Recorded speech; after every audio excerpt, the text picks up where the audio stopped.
আপনারা প্রত্যেকটা পাড়ায় পাড়ায় প্রত্যেকটা মহল্লায় এই সন্ত্রাসীদের বিরুদ্ধে, এই চাঁদাবাজিদের বিরুদ্ধে, এই দর্শকদের বিরুদ্ধে গণপ্রতিরোধ গড়ে তুলুন। বৈষম্যহীন ইনসাফ ভিত্তিক বাংলাদেশ বিনির্মাণ করার কথা বলছিলাম, ঠিক সেই সময় থেকে একটি দল সারা দেশে সন্ত্রাসের রাজত্ব কায়েম করেছে। সে দল সকাল বিকাল সন্ধ্যা নিজেদেরকে প্রকাশ্য দল হিসেবে দাবি করে। আমরা তাদের প্রকাশ্য চাঁদাবাজি দেখেছি, আমরা তাদের প্রকাশ্য গণধর্ষণ দেখেছি, আমরা তাদের প্রকাশ্যে সন্ত্রাস দেখেছি, আমরা তাদের আইয়ামে জালিয়াতের মতো পাথর ছুঁড়ে আমাদের ভাইকে হত্যা করতে দেখেছি।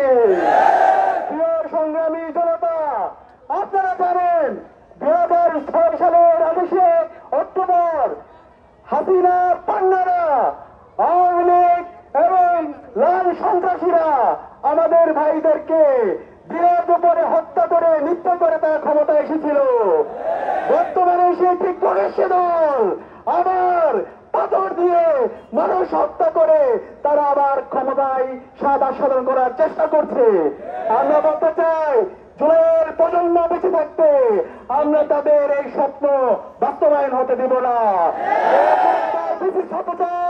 কেউ যদি আবার সন্ত্রাসবাদ কায়েম করতে চায়, কেউ যদি ক্যাম্পাসে দাসত্বের রাজনীতি ফিরিয়ে নিয়ে আসতে চায়, খুনি হাসিনার যে পরিণত হয়েছিল, ছাত্রলীগের যে পরিণত হয়েছিল, তার চাইতে আরো বেশি খারাপ পরিণতি আপনাদের হবে ইনশাআল্লাহ।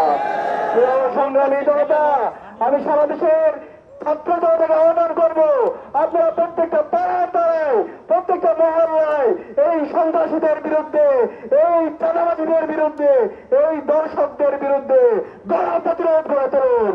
ইসলামের ছাত্র শিবির আপনাদের সাথে সর্বাত্মকভাবে সহযোগিতা করবে ইনশাআল্লাহ। ইনকিলাব জিন্দাবাদ।